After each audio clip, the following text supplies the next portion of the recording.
Assalamualaikum warahmatullahi wabarakatuh. Alhamdulillah, wassalatu wassalamu ala rasulillah wa ala alihi wa ashabihi wa mawala. La hawla wa la quwwata illa billah, amma ba'd. Sahabat-sahabati yang dirahmati Allah subhanahu wa ta'ala, ada sebuah pertanyaan yang disampaikan kepada saya. Bagaimana cara menasehati seseorang yang selalu membangkang dengan orang tua? Baik ya, jadi memang seringkali kita sebagai anak ini merasa terkekang atau merasa kemudian selalu diawasi, selalu diperintah atau apapun itulah ya oleh orang tua kita. Namun demikian bahwa kita harus meyakini sepenuhnya yang namanya orang tua tentu melakukan apapun dilandasi karena rasa sayangnya kepada anak. Nah, sehingga sesungguhnya misalnya orang tua melarang kita untuk ini, untuk itu, atau terkesan dalam tanda kutip ya mengekang kita, itu sesungguhnya adalah untuk kebaikan kita. Nah, sedangkan kalau dari perspektif agama, orang tua ini memiliki kedudukan yang amat tinggi ya bagi kita sebagai anak dalam kehidupan kita di dunia ini. Artinya betul-betul orang tua ini harus kita prioritaskan, harus kita utamakan untuk kita hormati. Ya, ini yang perlu kita sampaikan ya kepada teman-teman kita mungkin yang kita tahu dia sering membangkang atau sering membantah atau bersikap kurang baik terhadap orang tuanya gitu ya. Contoh misalnya kalau kita membuka Al-Quran, kita akan menemukan banyak ayat yang memberikan gambaran kepada kita ya betapa orang tua ini memiliki peran yang penting sekaligus juga memiliki posisi yang mulia bagi kita sebagai anak-anaknya. Di surat Al-Isra misalnya ayat ke-23 dan seterusnya ini menggambarkan tentang bagaimana hendaknya kita bersikap kepada kedua orang tua kita. Allah Subhanahu wa taala berfirman, "Wa qadha rabbuka alla ta'budu illa iyyahu wa bil walidayni ihsana. Imma yablughanna 'indaka al-kibara ahaduhuma aw kilahuma fala taqul lahumā uffin wa la tanharhumā wa qul lahumā qawlan karīmā. Wakhfid lahumā janāha adh-dhulli minar rahmah wa qur rabbirhamhumā kamā rabbayānī shaghīrā."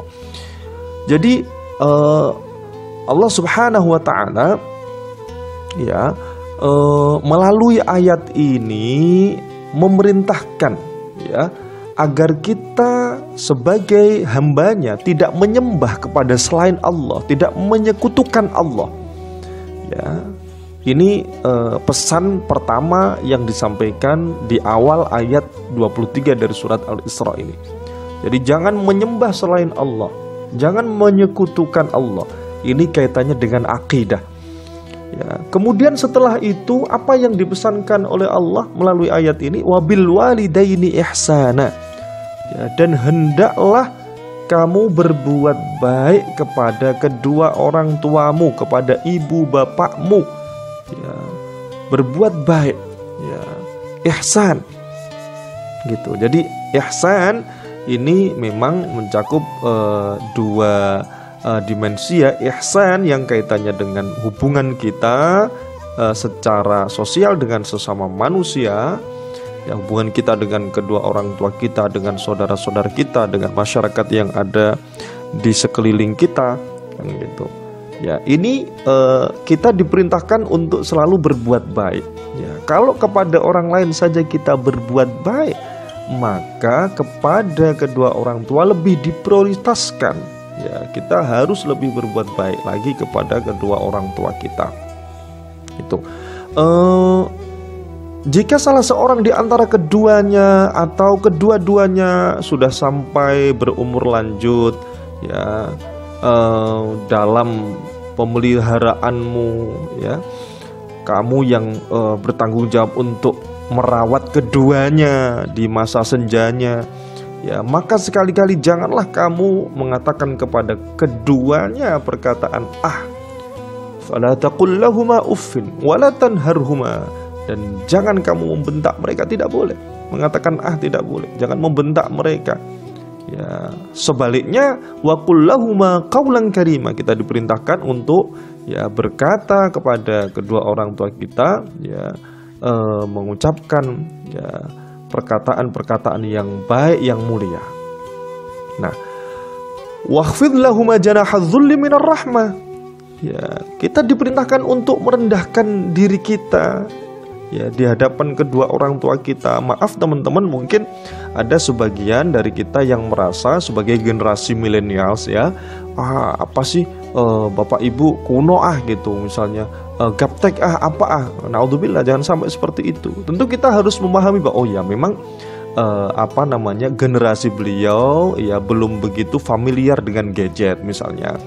Nah, berbeda dengan generasi kita, maka tidak perlu kemudian hal itu ya menjadi bahan bagi kita untuk naudzubillah misalnya mencela kedua orang tua kita.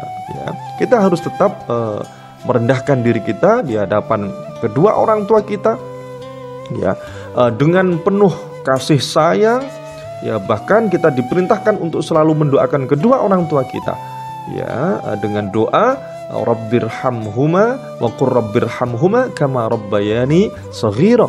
Ya, kita memohon kepada Allah, kasihilah ya mereka kedua orang tua, ya, sebagaimana mereka berdua telah mendidik, telah mengasihi, telah merawat di waktu kecil. Jadi kita membayangkan ya bagaimana orang tua merawat anak-anaknya di masa kecil dengan sebegitu sabarnya. Maka kita juga hendaknya harus bersikap yang sama kepada mereka, apalagi ketika mereka sudah masuk usia senja. Nah, itu jadi mengingatkan akan jasa-jasa orang tua, bagaimana posisi penting kedua orang tua, ya, agar kemudian teman-teman kita yang barangkali dalam kehidupannya masih bersikap kurang baik kepada kedua orang tuanya, ya, bisa segera sadar dan kemudian berbalik, justru mereka mau menyayangi kedua orang tuanya, mendoakan keduanya baik ketika keduanya masih ada di dunia. Ya, tentu baktinya ada dua, bakti secara langsung, secara fisik, ya, juga bakti secara tidak hanya